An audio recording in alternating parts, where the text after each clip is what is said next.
Deputados e deputadas, eu, inicialmente, antes de entrar no assunto que me traz aqui, quero fazer um comentário sobre a tentativa do governo federal de impor aos estados o teto dos gastos públicos.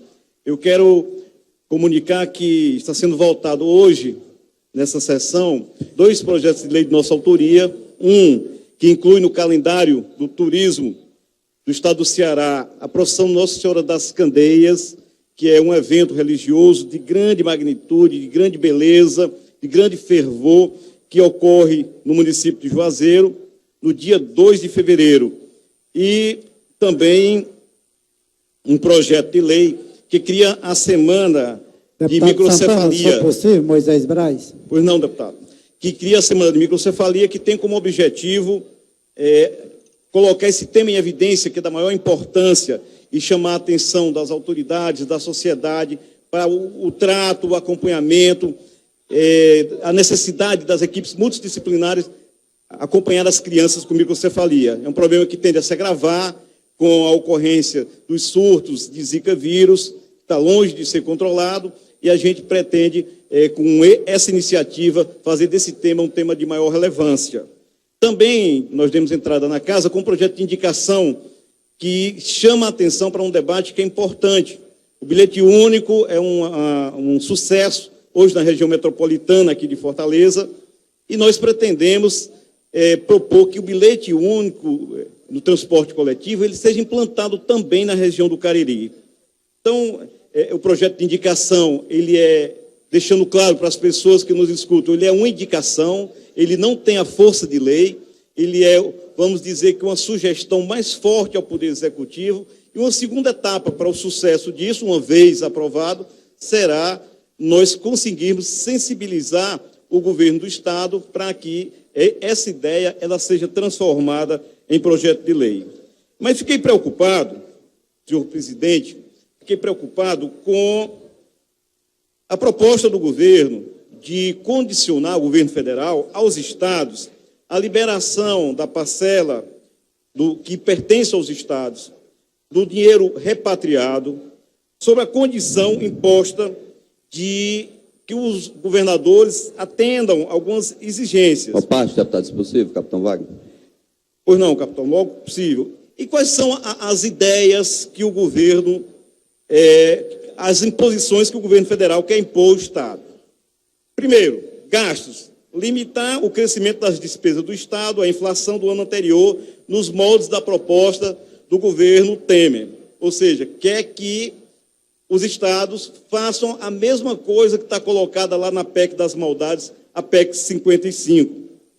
Que aumente a contribuição dos servidores públicos. E aí chamar a atenção dos servidores públicos que nos escutam, que o governo federal quer que os estados também façam o que ele pretende fazer, que é aumentar a contribuição previdenciária de 11% para 14%. Quer que haja uma redução, reduzir pelo menos 20% em relação a 2015 nas despesas com cargos de confiança, cargos temporários e gratificações. Incentivos fiscais.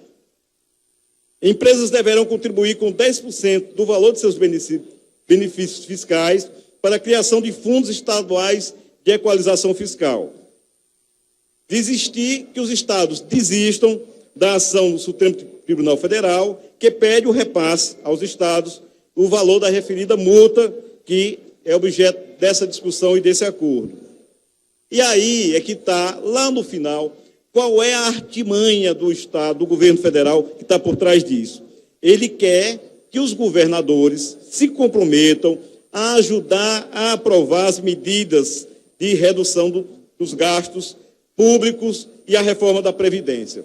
Ou seja, o presidente Michel Temer, ele quer condicionar a liberação dos recursos, que é de direito, para os estados, a que os governadores apoiem a sua reforma previdenciária e também a PEC 55, conhecida como a PEC das maldades, que tem como seu intuito maior reduzir os investimentos do Estado aonde lhe é cabido por direito, onde é obrigatório, por lei, na educação, na saúde, na assistência social, na melhoria dos serviços públicos de forma geral. Essa é a verdadeira intenção desse acordo proposto pelo Meirelles, em nome do Michel Temer, para liberar os recursos para o governador, para os governos. É um preço muito caro a se pagar e não resolve nem o problema dos estados e cria uma dificuldade maior para o povo brasileiro. O governo Temer, nos últimos anos, nos últimos meses, aprofundou em muito a crise econômica e, longe de apresentar uma solução, tem tornado os problemas mais graves e distanciado ainda mais as medidas de recuperação. Nesse momento, cabia ao Estado brasileiro fomentar a economia e fazer um investimento mais forte para que o país volte a crescer.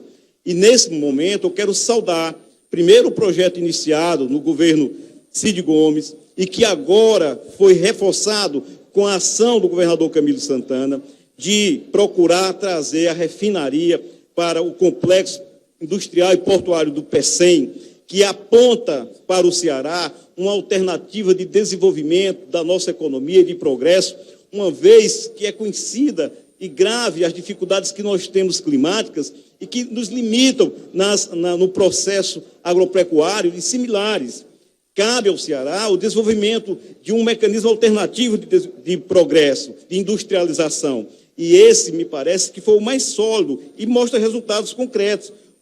O complexo industrial e portuário do Pecém, ele tem a siderúrgica, ele tem o polo petroquímico, que aí essa refinaria é um componente essencial, fortalecendo todas as indústrias que lá estão colocadas, que já são 22 e mais 8 instalações, e a ZPE, que é a Zona de Processamento e Exportação, que é um atrativo concreto para as empresas que podem vir de fora. Nisso aí o governador Camilo também procurou uma alternativa, consolidar mais ainda esse complexo, tentando atrair para o Ceará uma montadora de automóveis que foi objeto do debate também da discussão dessa visita à China.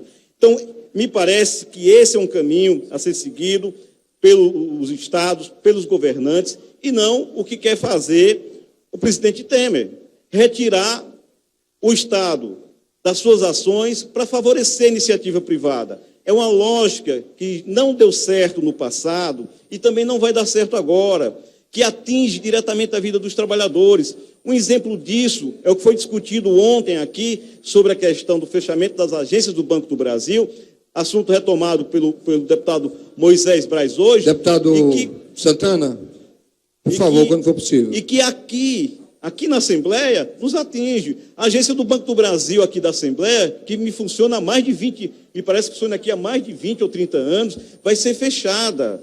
Ele quer retirar também dos Correios, a agência do Correio também vai ser fechada aqui. E do jeito que vai ser fechada aqui, você em outros lugares e nas pequenas cidades, onde os trabalhadores que recebem por essas contas bancárias do Banco do Brasil terão enorme dificuldade. As leis, por exemplo, dos 15 minutos nas filas de banco, nunca foram colocadas em prática, e agora é que vai ficar mais difícil ainda. Então, o que é que se propõe o governo Temer? Reduzir o papel do Estado e abrir os espaços para a economia privada, para a iniciativa privada, para que ela possa lucrar cada vez mais explorando esse serviço. Então, fica aqui o nosso protesto, o nosso repúdio a esse método de querer resolver as coisas dentro da ótica do neoliberalismo, que não resolve para os trabalhadores, que, ao nosso ver, o que seria feito para resolver essa crise era, em primeiro lugar, redução dos juros, a taxação das grandes fortunas, para que o Estado tenha mais recursos para investir, para remunerar bem seus servidores e para fazer grandes investimentos, como, por exemplo, Minha Casa Minha Vida, para gerar oportunidade de trabalho para aqueles que são da construção civil, e é um mercado que rapidamente responde aos incentivos, e investimento público, enfim, naqueles setores que são estratégicos e necessários para o desenvolvimento. Nossa manifestação, nosso repúdio contra a redução do papel do Estado nas áreas estratégicas importantes, como a saúde, a educação, moradia, geração de emprego e renda. Então, essa é a nossa